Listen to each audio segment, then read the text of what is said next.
नमस्कार दोस्तों, मैं शिखा पटेल एक रेकी ग्रैंड मास्टर आप सभी का फिर से स्वागत करती हूँ। दोस्तों, मैं आज बात करने जा रही हूँ आपसे। यदि आप लोगों का दिल बार बार दुखाते हैं या आपकी वजह से लोगों का दिल बार बार दुख जाता है तो आप सतर्क हो जाइए। जी हाँ, बहुत सतर्क होने की ज़रूरत है। यदि आप किसी का दिल दुखा देते हैं, आपकी वजह से कोई बार बार रोता है या आपकी वजह से बहुत ज़्यादा हर्ट हो जाता है, तो प्लीज़ आप सब लोगों से रिक्वेस्ट है कि आप इस चीज़ पर स्पेशली ध्यान दीजिए और अपने नेचर को, अपने गुस्से को, अपनी कड़वाहट को, अपने शब्दों को चेंज करिए आज से ही। ऐसा मैं क्यों बोल रही हूँ?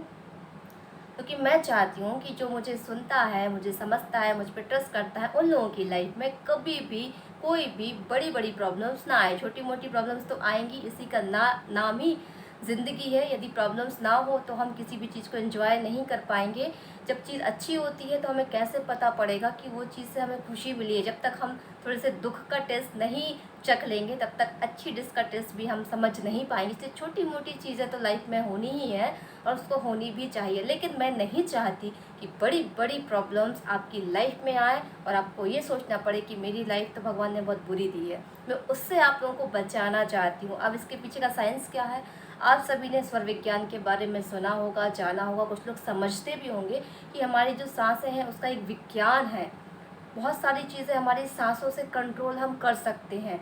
इसी सिद्धांत पर एक चीज़ ऐसे आती है कि आपकी या तो सुषुम्ना नाड़ी ज़्यादा चढ़ेगी, चंद्र नाड़ी ज़्यादा चलेगी, ईडा पिंगला, या तो चंद्र या तो सूर्य, उसी के बीच में आपकी सुषुम्ना नाड़ी भी चलती है। यदि सुषुम्ना नाड़ी आपकी ज़्यादा चलती है, इसका मतलब है कि आपकी बॉडी अंदर से बीमार है।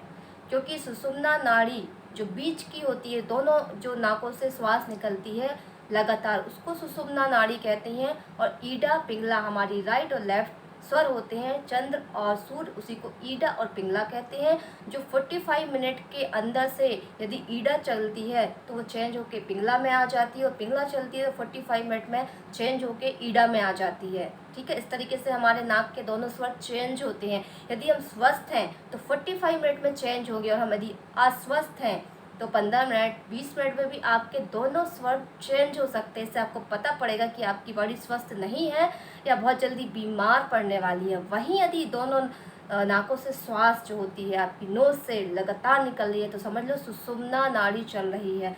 और जब दोनों नोस्ट्रिल्स से श्वास जब हम बदलते हैं तो उसके बीच में एक कनेक्शन आता है। जब ही सुषुम्ना नाड़ी चलती है, जब हमारा स्वर चेंज होता है, उसको बैलेंस करने के लिए कुछ 2-4 सेकंड के लिए सुषुम्ना नाड़ी चलती है। सबका समय उसकी बॉडी के हिसाब से अलग अलग होता है।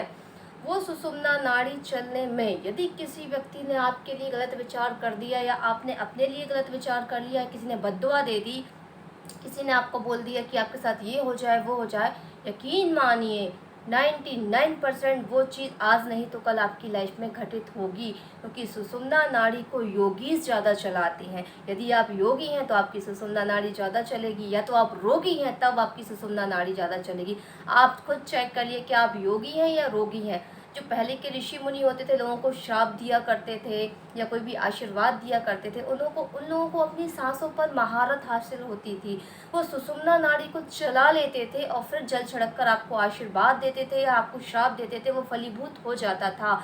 उतनी ही पावर आपके पास यदि आपकी सुषुम्ना नाड़ी चल रही है और आपने अपने बारे में, लोगों के बारे में गलत सोच लिया या लोगों ने आपके बारे में गलत सोच लिया, तो वो चीज़ होनी ही है। इसलिए स्वर विज्ञान वाले इस चीज़ को समझते हैं, और बहुत सारे जो पंडित पुरोहित होते हैं वो इस विज्ञान को जानते हैं और उसी हिसाब से वो हीलिंग्स करते हैं या आपको आशीर्वाद देते हैं, वो फलीभूत हो जाता है। इसके लिए प्योर आत्मा बनना भी और प्योर शरीर होना भी ज़रूरी है, तब ये चीज़ लागू होती है। ऐसा नहीं बहुत सारे लोग सुंदर नाड़ी के पीछे पड़ जाएं और चला के लोगों के लिए बोलना शुरू कर दें, ऐसा नहीं होगा। आपको आत्मा और आपकी सांसों को शुद्ध होना चाहिए, तब ये चीज़ काम करती है। जब आपकी आत्मा, आपकी नाड़ियाँ ही शुद्ध नहीं है तो आप सुषुम्ना नाड़ी को चला भी लेंगे ना, तो कहीं ना कहीं वो रिजल्ट्स नहीं मिलेंगे जब तक आप शुद्ध नहीं कर लेते। यदि नाड़ियाँ आप शुद्ध कर लेते हैं प्राणायाम से, डाइट से, अपने ध्यान से, तो आप भी लोगों को चीज़ें जो बोलेंगे वो सच हो जाएगी। फिलहाल तो आप दूसरों की समस्याओं से बचिए, और यदि वो आपसे दुखी हैं और अन्य यदि लगातार आपको बददुआएं दे रहे हैं, आपके बारे में गलत सोच रहे हैं, तो कहीं सुषुम्ना नाड़ी फंस गई और उसने आपके लिए बोल दिया कुछ या सोच लिया, कहीं वो सच में फलीभूत ना हो जाए। हमें इस चीज़ से सतर्क रहना है, अपने आप को बचा के रखना है। तो इससे सबसे अच्छा उपाय यही है कि आप गुस्सा करना छोड़ दें, आप लोगों को हर्ट करना छोड़ दें, क्योंकि वो पल कभी भी आ सकता है। किसी को नहीं पता कि सुषुम्ना नाड़ी कब चल रही है। इतना तक शास्त्रों में लिखा है कि यदि सुषुम्ना नाड़ी चल रही है और बाहर बारिश हो रही है सोने चांदी हीरे जवाहरात की, तब भी आप उसको उठाने ना जाएं। यदि आप उसको उठाने जाते हैं तो कहीं से कुछ ना कुछ बिजली या कोई भारी चीज़ आपके ऊपर गिर सकती है और आपका नुकसान हो सकता है। तो सुषुम्ना नाड़ी में सिर्फ और सिर्फ आपको पॉजिटिव सोचना है, आध्यात्मिक कार्य ही करने हैं, वो उसी चीज़ के लिए बनी है। तो आपको नहीं पता कि कब आपकी सुषुम्ना नाड़ी चल रही है, आपको नहीं पता कि सामने वाले की सुषुम्ना नाड़ी कब चल रही है। तो प्लीज़ आप सतर्क हो जाएं और जितना हो सके पॉजिटिव सोचें, लोगों के लिए पॉजिटिव करें और लोगों को दुखी ना करें, ताकि आप इस चक्कर में फंसे ही ना। बस मैं यही चाहती हूँ आप सुरक्षित रहें, स्वस्थ रहें, सफल रहें अपनी लाइफ में। वीडियो अच्छा लगता है तो लाइक कमेंट शेयर जरूर करिएगा, चैनल को सब्सक्राइब भी करिएगा। आप सभी दोस्तों का धन्यवाद, प्रणाम। सतर्क रहिए अपनी लाइफ में।